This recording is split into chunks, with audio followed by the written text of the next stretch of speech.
Kelley is a longtime technology leader and strategist with a focus on data and analytics transformation programs. She is also a passionate supporter of women in STEM. Hi, I'm Shannon Corliss, and I lead financial services for Adastra. And I'm speaking today with Kelley Irwin, the CIO of the Electrical Safety Authority. Hi, Kelley. It's great to be here with you today. Thanks, Shannon. It's a pleasure to talk to you about technology and data analytics and why these are important in our business world today.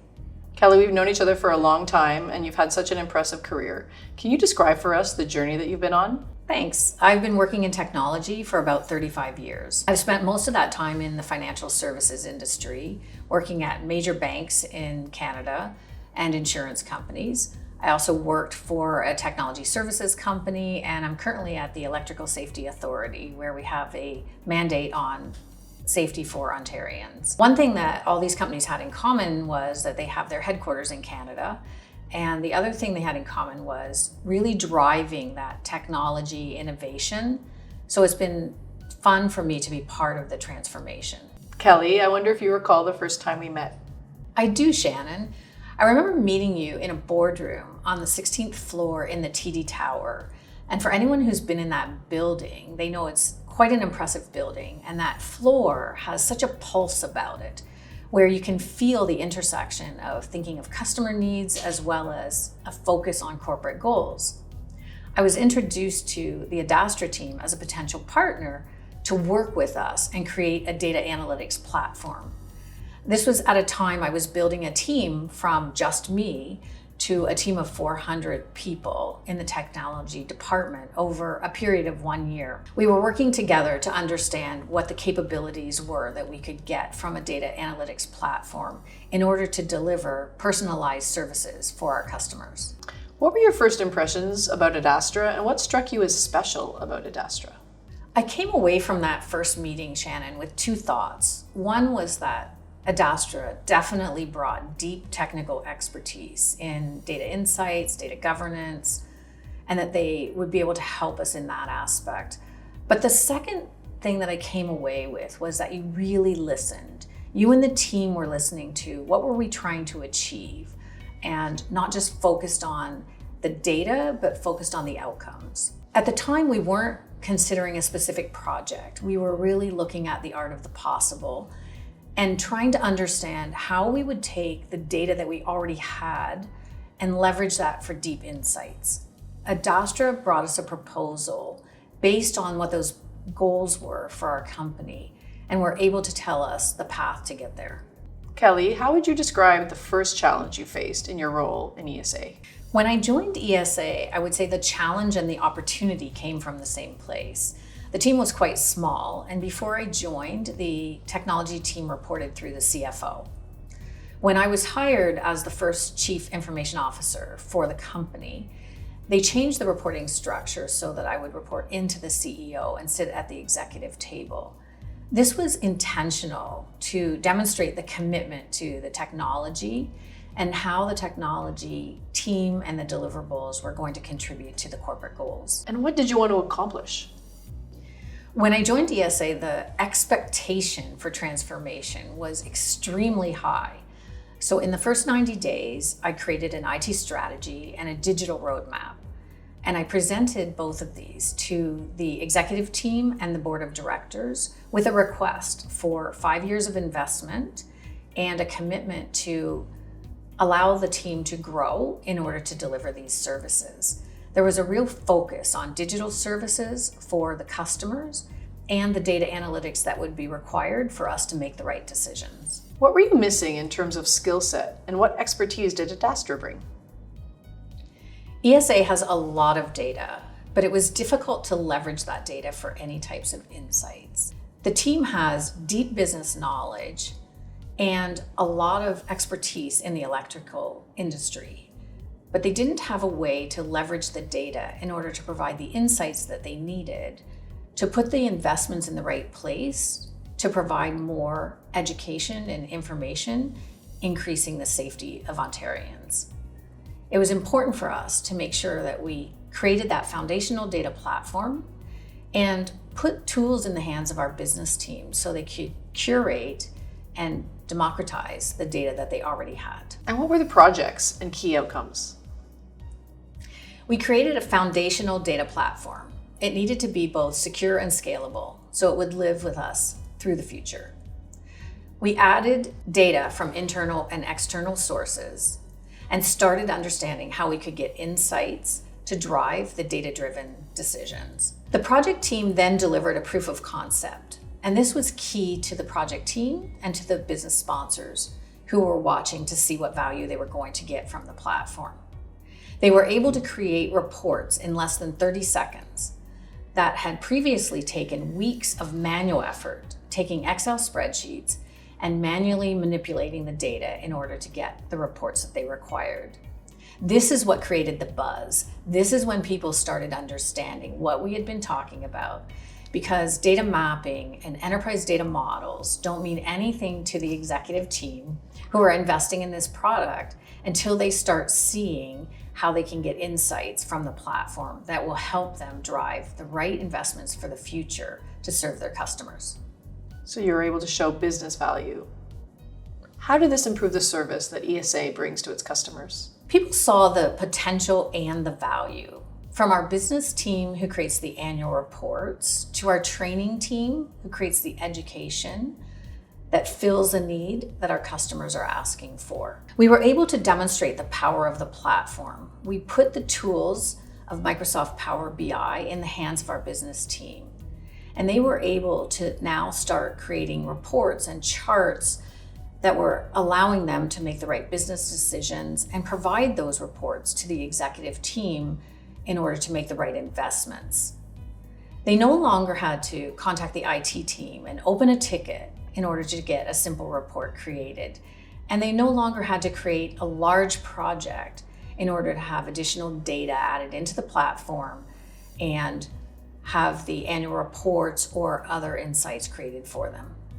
What did you do as a leader to move the agenda forward? That's a good question, because the teams often wonder, what are the leaders doing while we're doing all the hard work? So I would say, first of all, communicate. Communicate the short-term vision as well as the long-term goals. Second, I would say encourage. So encourage the team to see how they can deliver incremental value and not just wait for the end of the project. And third would be partner. So partner with companies like Adastra to bring in that expertise so that we can get the best value from the investment that we're making. What can other similar organizations learn and benefit from this journey? For all data projects, it's really important that you have an executive sponsor. Someone who's thinking about the project, someone who cares about the project being successful and is supporting the team every step of the way. Partnering for success. So the partnering is internal and external, partnering with the business teams, the IT teams, and also with key vendors like Adastra who are bringing that expertise to help the team do a great job. Deliver something quickly, something that's visible and something that has business value. Data teams can get stuck in the data mapping and the data modeling phase and forget that they need to deliver something quickly that others can see and understand. And finally, don't be a purist. Business teams and IT teams can kill a project by trying to do everything perfectly, because this can take too much time and too much money before they're demonstrating the value of the project. This is not always a welcome message for the team. But it is important that we deliver something that can be used so that we can continue the investment and the support for the project. Kelley, I've always been so inspired by you, but I'd like to know in your words, how would you describe your leadership style?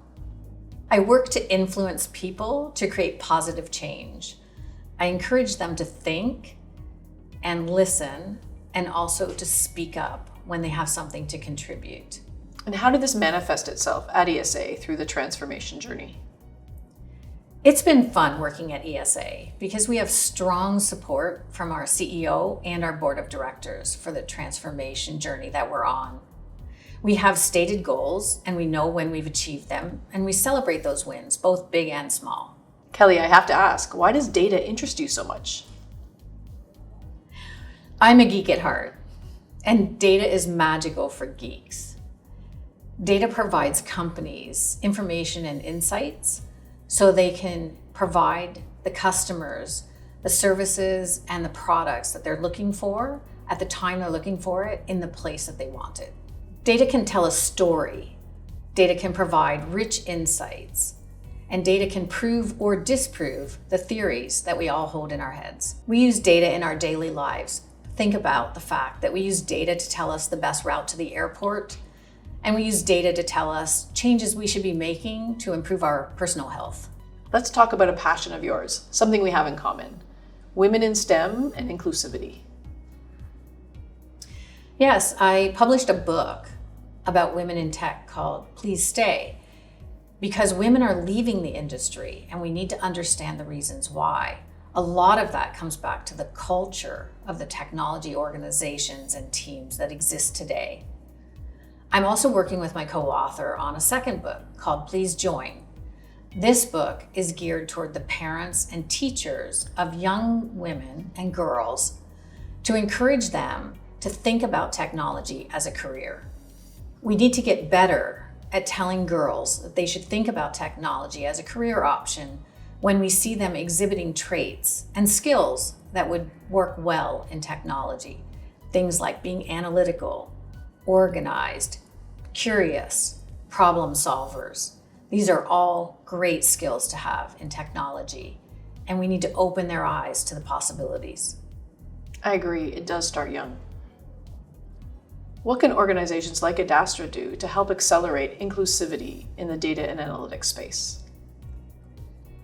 Hire women as a starting point. Make them visible. Make them visible in your company, with your customers, in the communities where you work. I spoke at an event for university students, and there were 300 young women in the audience who were in computer science programs. And one brave young woman raised her hand and said to me, "I didn't know you could work in technology and be successful and look like a girl." And I walked away from that encounter thinking, we never know who we're influencing, so we need to be sharing our stories. That's powerful. Kelley, how can we shape the future of data and analytics? While it's great to think about hiring people from certain backgrounds with the skills and talents to be in the technology field, and specifically in data and analytics, we typically think of computer science and engineering backgrounds. We should also encourage people from other backgrounds to explore these career paths. People who are in business roles, people who have creative backgrounds, people who have problem-solving skills, people who want to help other people.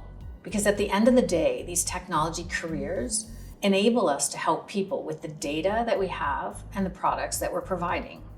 We can teach data analytics to people if they have the right background and if they have the curiosity and the intent to learn. If they never hear it, they might not consider it.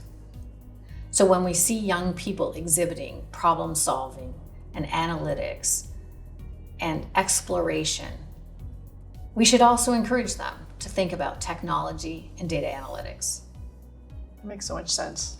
Kelley, it's been such a pleasure talking with you today, and in fact working with you over the last 10 years. I want to know, are you excited for the next chapter? I am excited, Shannon. I am preparing to retire in April from my CIO role. I am, however, not leaving the technology industry. I currently sit on 3 corporate boards where I provide IT expertise as well as general governance oversight. Well, as you move into this next chapter, I wish you all the best. Thank you so much for joining me today. Thank you, Shannon. It's been a pleasure spending time with you.